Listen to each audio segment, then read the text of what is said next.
Salut à tous, aujourd'hui les gars on se retrouve pour une toute nouvelle vidéo news. Aujourd'hui on va surtout parler, vous allez voir, du Dogecoin et du Shiba Inu. Il y a pas mal de trucs à dire par rapport à ces deux crypto-monnaies. Il y a bien sûr aussi deux autres news, vous allez voir. Et voilà, il n'y aura pas énormément de news, mais on va surtout parler des plus importantes aujourd'hui. Donc n'hésitez pas à liker, ça fait plaisir tous ceux qui mettent des petits likes sur les vidéos. On fait en général minimum 20 likes maintenant, donc c'est pas mal. Et n'hésitez pas aussi à vous abonner à la chaîne. Voilà, bon, des fois même on fait plus que 20 likes, hein, mais voilà, des fois on en fait à peu près 20 minimum. Donc merci à tous ceux qui pensent à le mettre. Au passage les gars, je tenais vraiment à vous remercier. La collection de NFT qui ne s'arrête pas de monter. Là il y a eu aujourd'hui 5 ventes. Donc maintenant le floor price il est à 34 $. Donc il continue de monter, il continue. Donc les gars, tous ceux qui voudront se procurer un NFT avant que le floor price soit trop haut, c'est-à-dire que le floor price, c'est-à-dire le prix plancher soit trop haut, eh bien n'hésitez vraiment pas à vous dépêcher de vous procurer un Enzo Dollar ou même plusieurs. Il y en a qui en ont acheté plusieurs, parce que si un jour voilà, la collection continue de monter à ce rythme là, un jour ça vaudra plusieurs milliers de dollars, voire plusieurs dizaines de milliers de dollars. Donc les gars, pour 34 $ actuellement, ça vaut vraiment le coup d'investir pour ceux qui veulent investir. Voilà, donc bien sûr après c'est vous qui voyez les gars, vous pouvez juste même aller voir tout ça, mettre des petits likes sur la collection. Vous n'êtes pas obligé d'acheter, vous n'êtes pas obligé, voilà, mais tous ceux qui veulent investir, n'hésitez pas avant que le prix soit trop haut pour pouvoir en avoir. En fait, c'est ça aussi qui est intéressant, c'est que plus vous allez investir tôt, plus vous allez pouvoir avoir le prix le plus bas possible. Parce que par exemple, quand il y aura 120 $ de floor price, eh bien vous n'aurez pas la possibilité d'acheter en dessous de 120 $ par exemple. Enfin, vous m'avez compris. Donc c'est pour ça les gars, je tenais vraiment à le préciser. N'hésitez pas, tous ceux qui voudront, le lien est dans la description. Donc on commence directement avec la première news les gars. Concernant l'ETH, vous allez voir qu'il y a pas mal de trucs concernant l'ETH aussi dans cette vidéo qui sont assez importants. Regardez donc la baisse des échanges sur l'ETH qui est juste abusée. Il y a une différence donc de 1600 milliards de dollars en moins au deuxième trimestre. Ça veut dire que voilà, on a fait 1600 milliards de dollars d'échanges, enfin de volume en gros, de moins que le premier trimestre. Voilà. Donc là, on a fini le deuxième trimestre. Un trimestre, ouais, ça dure 3 mois, logiquement, ouais, c'est troisième trimestre. Enfin bref, là, on est dans le troisième trimestre et j'espère déjà qu'il sera meilleur. Mais voilà, en tout cas, regardez la différence. C'est juste un truc de fou parce que 1600 milliards de dollars en moins, les gars, ça veut dire énormément de frais en moins, etc. Et c'est pour ça aussi que les gaz fees ont vraiment baissé.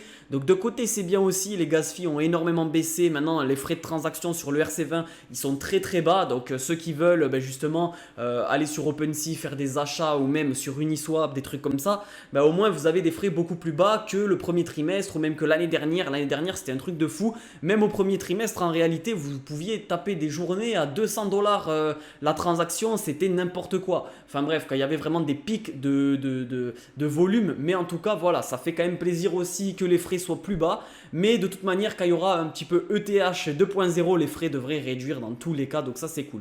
Regardez au passage l'ETH, on parle de l'ETH, mais là je vais vous parler un petit peu de l'ERC20.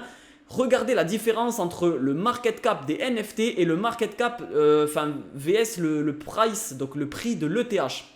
Regardez la différence. Donc en gros ça à l'écran, ce que je suis en train de vous montrer, c'est que les NFT résistent beaucoup mieux aux baisses que l'ETH par exemple ou les crypto-monnaies.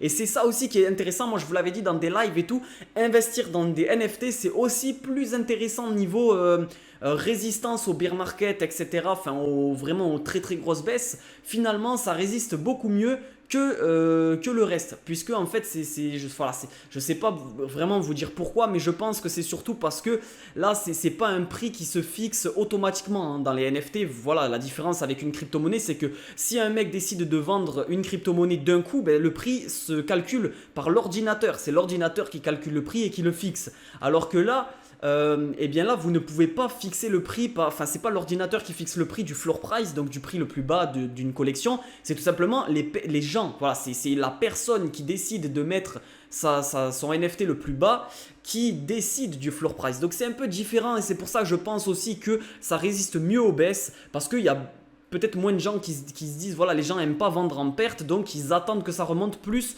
qu'en crypto-monnaie. Enfin voilà, je pense que c'est plus pour ça aussi, mais en tout cas vous voyez du coup en bleu c'est le prix en ETH, enfin c'est le market cap des NFT.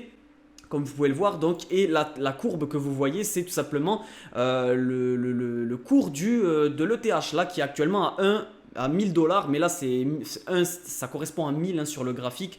Mais du coup, vous voyez que la courbe redescend énormément, alors que le market cap en ETH, il reste très très haut. Voilà. Donc après, bien sûr, l'ETH descend, donc voilà, ça a une valeur aussi, mais vous voyez ce que je veux dire, ça résiste beaucoup mieux, niveau volume, niveau market cap, ça résiste beaucoup mieux que l'ETH, donc ça c'est plutôt cool.